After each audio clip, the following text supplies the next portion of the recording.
दरअसल फिन अपने दोस्त के साथ मिलकर यहाँ पर ऑरेलिया नाम के शिप को ढूंढ रहा होता है जो 1715 में कहीं खो गया था। ये वो शिप था जो खजाने से भरा हुआ था और फिन पिछले 8 सालों से इसकी तलाश कर रहा है। वो अपने दोस्त के साथ समंदर की सतह पर शिप के सबूत ढूंढने के लिए ड्रिलिंग कर रहा होता है। ये ड्रिलिंग मशीन ऊपर उसकी बोट पर रखी हुई एक जनरेटर मशीन से चल रही होती है और तभी जनरेटर में स्पार्क होता है जिससे कागज में आग लग जाती है। वो कागज उड़कर इनके सामान में चला जाता है जिससे पूरी की पूरी बोट पर आग लग जाती है और जल्दी वो बोट समंदर की सतह से टकराती है जिससे बहुत सारी मिट्टी उड़ती है और इस मिट्टी के उड़ने से फिन के हाथ में एक प्लेट का टुकड़ा आ जाता है। जो प्लेट का टुकड़ा 1715 का होता है।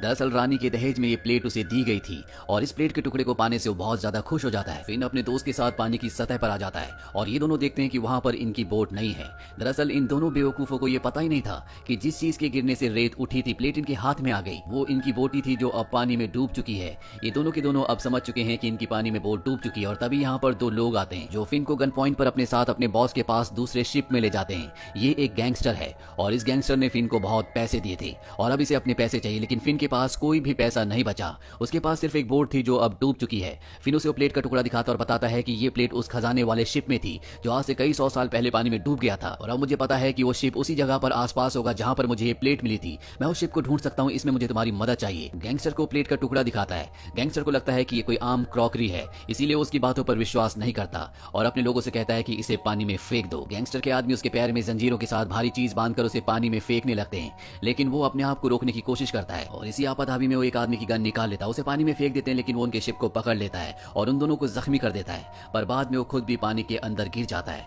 उसके पैर पर भारी चीजें बंधी हुई है, इसीलिए वो सतह पर चला जाता है और तभी वो देखता है कि कुछ ही दूरी पर गन भी है। वो मेंढक की तरह उछलता हुआ गन तक पहुंचता है, अपनी जंजीर को गोली मारकर तोड़ता है और सतह पर वापस आ जाता है। और अब उसे आज कोर्ट भी जाना है क्योंकि आज उसकी पत्नी से उसके डाइवोर्स का केस है। वहीं कोर्ट में उसकी पत्नी टेस और जज उसका इंतजार कर रहे होते हैं, लेकिन बहुत देर तक वो नहीं आता और जज कहता है कि अगर अगले 15 मिनट्स तक वो नहीं आया तो उसकी सारी प्रॉपर्टी जितनी भी उसके पास चीजें वो सब तुम्हारा हो जाएगा और तुम्हें डाइवोर्स भी मिल जाएगा। और होता भी ऐसे ही। फिन उस जगह लेट पहुंचता है, तब तक जज अपना फैसला सुना चुका होता है जो फिन की वाइफ के फेवर में जाता है। फिन अपनी वाइफ को समझाने की कोशिश करता है, लेकिन उसकी वाइफ कहती है कि मैं तुमसे परेशान हो चुकी हूँ। 8 साल पहले तो मुझे खजाने के लिए छोड़कर चले गए थे और अब मैं अपनी लाइफ को अपने तरीके से जीना चाहती हूँ, अपनी स्टडीज को कंप्लीट करना चाहती हूँ। फिन उससे पूछता है कि इसके लिए तुम्हारे पास पैसे कहाँ से आएंगे। वो बताती है कि जज ने मेरे फेवर में फैसला सुनाया है और तुम्हारी जितनी भी चीजें हैं अब उन पर मेरा अधिकार है। मैं तुम्हारी बोट बेचकर अपनी स्टडीज को पूरा करूंगी। फिन उसे बताता है कि मेरी बोट डूब गई। ये सुनकर टेस को बहुत गुस्सा आता है और वो एक छड़ी से उसके सिर पर वार करती है, लेकिन अब टेस को बताता है कि मुझे वो जगह मिल गई है जहां पर वो डूबा हुआ जहाज है जिसके अंदर खजाना है और वो कागज पर उसे एक लोगो दिखाता है जो उसी शाही प्लेट का होता है जो उससे उस गैंगस्टर ने ले ली है। टेस इस लोगो को देखकर खुश हो जाती है क्योंकि वो इस लोगो को पहचानती है। वो कहती है क्या तुम मुझे प्लेट को दिखा सकते हो। वो कहता है कि वो प्लेट इस वक्त मेरे पास नहीं है। टेस को लगता है कि फिन उससे झूठ कह रहा है, इसीलिए टेस दुखी होकर यहाँ से चली जाती है और अपनी पुरानी जॉब को एक बार फिर से ज्वाइन कर लेती है जो कि एक यॉट में होती है। उसके बॉस का नाम निगल है। दरअसल वो किसी भी तरह से पैसे कमाना चाहती है ताकि पैसे जमा करके वो शिकागो जाकर अपनी स्टडीज को पूरा करे। वो अपने बॉस के पास जाती है और कहती है कि मैं यहाँ से निकल जाना चाहिए। दरअसल वो नहीं चाहती कि फिन यहाँ पर पहुंचे, पर उसका बॉस निगल यहाँ से निकलने के लिए मना कर देता है। वो कहता है कि मेरी बेटी यहाँ पर आने वाली है, उसे यहाँ आसपास के किसी आइलैंड पर शॉपिंग करनी है।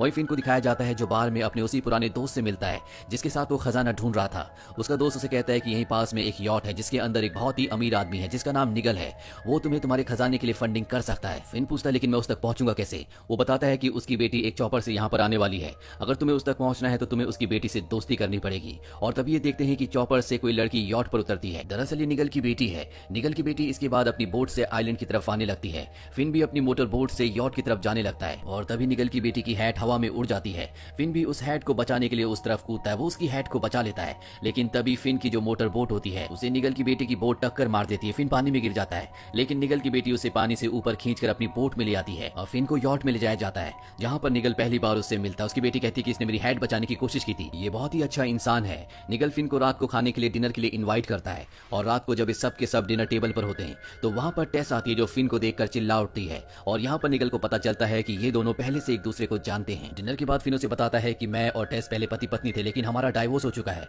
और अब टेस और फिन दोनों उसे खजाने के बारे में बताते हैं। वो बताते हैं कि साल 1715 में स्पेनिश जहाजों का एक बेड़ा जो कि राजा का खजाना लेकर जा रहा था, इसमें राजा का दहेज भी था। इन जहाजों में एक जहाज ऐसा भी था जिसका नाम ऑरेलिया था, जिसके बारे में कहा जाता था कि वो तूफान से निकल सकता है, इसीलिए पूरे खजाने को उस जहाज में शिफ्ट कर दिया गया। तूफान में सभी जहाज डूब गए, लेकिन इस घटना के 3 साल बाद एक आइलैंड पर एक आदमी को देखा गया और ये और कोई नहीं बल्कि ऑरेलिया शिप का कैप्टन था जिसने उस जहाज को बचा लिया था जिसमें पूरा खजाना है और उसने उस जहाज को कहीं छुपा दिया था। और अब मुझे उस जहाज का क्लू मिल चुका है, यानी कि उस जहाज की प्लेट का एक हिस्सा जो मुझे समंदर के तल पर मिला। इसका मतलब ये है कि वो जहाज वो खजाना वहीं आसपास कहीं पर है।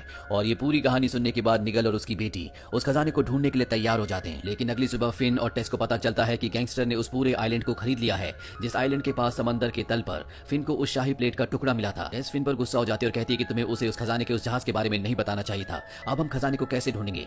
फिन कहता भले उसने आइलैंड खरीद लिया है, लेकिन उसने पानी नहीं खरीदा और वहीं पर वो जहाज है। पर जब वहां पहुंचते हैं तो देखते हैं कि एक जहाज पहले से पानी के अंदर कुछ ढूंढ रहा है, और ये और कोई नहीं बल्कि फिन का पुराना मेंटोर होता है। वो फिन से कहता है कि खजाना मेरा है। फिन उससे कहता है खजाना जो पहले ढूंढेगा उसी का होगा। और इसके बाद फिन चुपके से पानी के अंदर कूद जाता है। वो देखता है कि उसके मेंटोर के लोग पानी के नीचे जहां पर उसे प्लेट का टुकड़ा मिला था वहां पर डायनामाइट बिछा रहे हैं। जो डायनामाइट बिछाने के बाद पानी के ऊपर चले जाते हैं और फिन वहां पर उनकी वायर्स को काटना शुरू कर देता है। तभी वो एक गलत वायर काट देता है, जिससे एक छोटा सा ब्लास्ट होता है और अचानक से उसके हाथ में स्पेनिश शाही तलवार आ जाती है, जो देखकर फिन पूरी तरह से हैरान होता है। फिन का मेंटोर और उसके लोग भी फिन को पानी के अंदर देख लेते हैं। हालांकि फिन का मेंटोर कहता है कि पानी में ब्लास्ट मत करना, वहां पर फिन है, लेकिन उसका आदमी गलती से ब्लास्ट कर देता है, जिससे एक बड़ा सा धमाका होता है और फिन पानी के साथ उड़ता हुआ अपने मेंटोर की शिप पर आ जाता है। जिसके बाद उसका मेंटोर उसे बहुत मारता है और उसके पास जो स्पेनिश तलवार थी वो निगल के यॉट पर चली गई होती है।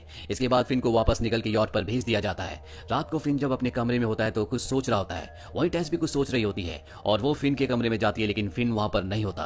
दरअसल अब वो आइलैंड पर पहुंच चुका है जहां पर गैंगस्टर का बार है। वो गैंगस्टर के आदमियों से कुछ पूछना चाहता है, पर गैंगस्टर का एक आदमी बैट से उसके ऊपर हमला करता है, जिससे वो बेहोश हो जाता है। और जब उसे होश आता है तो गैंगस्टर के सामने होता है। फिन उसे कहता है कि जिस आदमी को तुमने खजाना ढूंढने का काम दिया है वो कभी मेरा मेंटोर हुआ करता था। वो तुम्हारे लिए खजाना नहीं ढूंढ सकता, मैं तुम्हारे लिए खजाना ढूंढूंगा, बदले में तुम्हें 10% खजाना भी दूंगा। ये बात सुनकर गैंगस्टर हंसता है, क्योंकि उसे पूरा का पूरा खजाना चाहिए। वो कहता है कि अगर तुम मेरे लिए खजाना ढूंढोगे तो मैं तुम्हें जिंदा छोड़ दूंगा।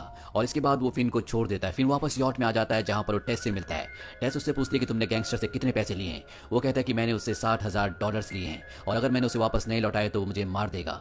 अगली सुबह होने के साथ सब के सब एक बार फिर से समंदर के तल पर खजाने को ढूंढना शुरू कर देते हैं, पर पूरा दिन ढूंढने के बाद भी उन्हें खजाने का नामो निशान वहां पर नहीं मिलता। रात को फिन, टेस, निगल और इनके सभी साथी बैठे होते हैं। सबके सब हताश होते हैं। इन्हें समझ नहीं आता कि इन्हें वो खजाना और शिप क्यों नहीं मिला। फिन कहता है कि यहाँ का पानी बहुत साफ है, अगर यहाँ पर वो शिप होता तो आज तक किसी न किसी को जरूर दिख गया होता, यानी कि शिप यहाँ पर नहीं है।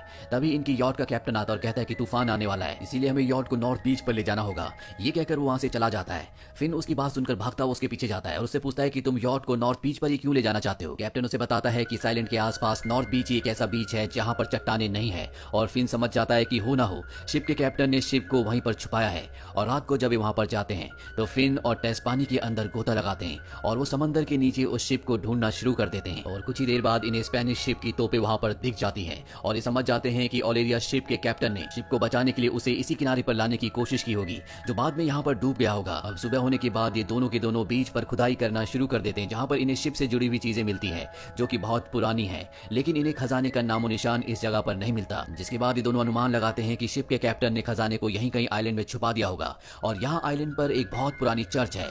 ये कहते हैं कि उस चर्च में ही हमें उस खजाने का कोई क्लू मिल सकता है। ये दोनों के दोनों उस चर्च में पहुंच जाते हैं जहाँ पर बहुत पुरानी किताबें होती हैं। और तभी टेस एक किताब पढ़ती है जिसमें लिखा होता है कि मैं यहाँ पर आने वाला पहला इंसान नहीं था, बल्कि स्पेनिश भी यहाँ पर पहले आ चुके हैं। यहाँ पर एक औरत भी थी जिसका नाम ओलेरिया था और उसकी कब्र अब भी वहीं पर है।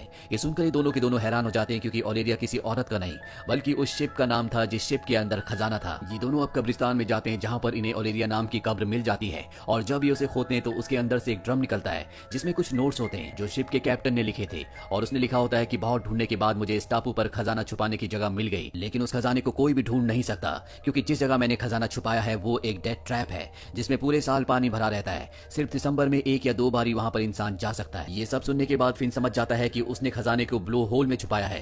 ब्लो होल वो होता है जो समंदर से जुड़ी हुई एक तरह की गुफा होती है जो सतह पर आकर खुलती है, लेकिन यहाँ पर हमेशा पानी भरा रहता है। और इससे पहले कि ये दोनों उस जगह जाते, यहाँ पर गैंगस्टर अपने आदमियों के साथ आ जाता है। वो फिन से वो डायरी मांगता है जो उसे कब्र के अंदर से मिली थी।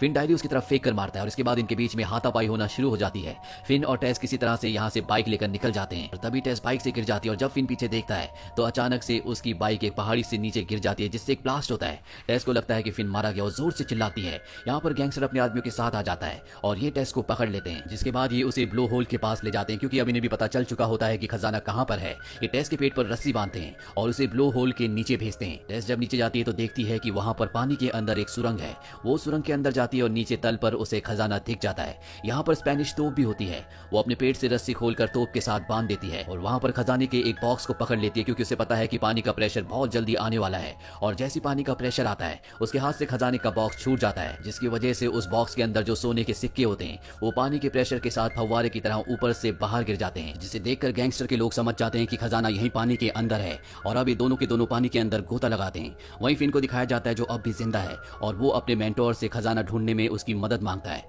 अब फिन भी इस जगह पहुंच चुका है, गैंगस्टर उसे देख लेता, उस पर गोलियां चलाता है और फिन तब तक ब्लो होल तक पहुंच जाता है। वो देखता है कि नीचे टेस है, वो टेस को बचाने के लिए नीचे कूद जाता है। गैंगस्टर के दोनों आदमी नीचे होते हैं और अब एक बार फिर से पानी का प्रेशर यहाँ पर आने वाला है, इसीलिए टेस फिन को भी अपने साथ रस्सी से बांध लेती है। लेकिन इससे पहले कि पानी का प्रेशर दोबारा आता, यहाँ पर गैंगस्टर का एक आदमी सोने के सिक्कों का बॉक्स लेकर ऊपर पानी की सतह पर उस तक पहुंच जाता है। गैंगस्टर से पूछता है कि मेरा दूसरा आदमी कहां पर है। वो कहता है कि वो अभी पानी के अंदर ही है और तभी गैंगस्टर देखता है कि ब्लो होल के अंदर से पानी का बहुत जोर से प्रेशर निकला है जो लाल रंग का है। दरअसल उसका आदमी भी इस प्रेशर के साथ ऊपर आया था जो चट्टानों के टकराने से मारा गया और अब ये देखकर गैंगस्टर को बहुत गुस्सा आता है। वो अपने आदमी को वाटर एरो गन देता है और कहता है कि उन दोनों को मार दो। इसके बाद उसका आदमी उस तरफ बढ़ चलता है, लेकिन अब यहाँ पर फिन का जो मेंटोर होता है वो भी आ चुका होता है। वो पानी के अंदर गैंगस्टर के आदमी को देख लेता है जो टेस और फिन को मारने जा रहा होता है, इसीलिए वो पानी में कूद जाता है। गैंगस्टर का आदमी वाटर एरो गन से मेंटोर के ऊपर हमला करता है जिससे उसका पैर जख्मी हो जाता है। इसके बाद इन दोनों के बीच में लड़ाई होना शुरू हो जाती है और तभी गैंगस्टर को दिखाया जाता है जो खजाने के भरे बक्से को ऊपर खींचने की कोशिश करता है, लेकिन वो बक्सा उसके हाथ से छूट जाता है और पानी के अंदर जो उसका आदमी होता है उसके सिर पर जाकर लगता है जिससे उसकी मौत हो जाती है। और अब टेस और फिन भी पानी के ऊपर आ जाते हैं और तभी गैंगस्टर टेस को पकड़कर प्लेन में बैठा देता है और प्लेन को स्टार्ट करके यहाँ से ले जाने लगता है। टेस उस पर हमला करती है लेकिन गैंगस्टर उसे बेहोश कर देता है। इससे पहले कि प्लेन यहाँ से टेक ऑफ होता निकल की बेटी यहाँ पर आ जाती है जिसके पास वाटर स्कूटर होता है। वो फिन को उस पर बैठाकर उस प्लेन तक पहुंचा देती है जो टेक ऑफ होने वाला होता है। फिन उसे पकड़ लेता है और अब गैंगस्टर देख लेता है कि फिन प्लेन को पकड़कर लटका हुआ है। वो दरवाजा खोलकर उसे शूट करने की कोशिश करता है लेकिन तभी टेस होश में आ जाती है और उसे लात मारकर ऊपर से नीचे पानी में फेंक देती है। फिन भी जल्दी से प्लेन के अंदर आ जाता है और वो प्लेन को कंट्रोल कर लेता है और अब इन्हें पता है कि वो स्पेनिश शिप का पूरा खजाना कहां पर है।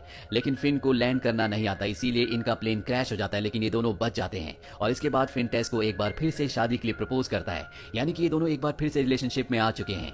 इस कहानी के अंत में दिखाया जाता है कि खजाना पाने के बाद ये सब के सब बहुत ज्यादा अमीर हो चुके हैं। साथ ही टेस अब प्रेग्नेंट भी है। इन्हें स्पेनिश शिप का जितना भी खजाना मिला होता है वो सब का सब इन्होंने एक म्यूजियम में रख दिया होता है जिसे पूरी दुनिया से लोग देखने के लिए आते हैं। और इसी के साथ एक कहानी जिसका नाम है फूल्स गोल्ड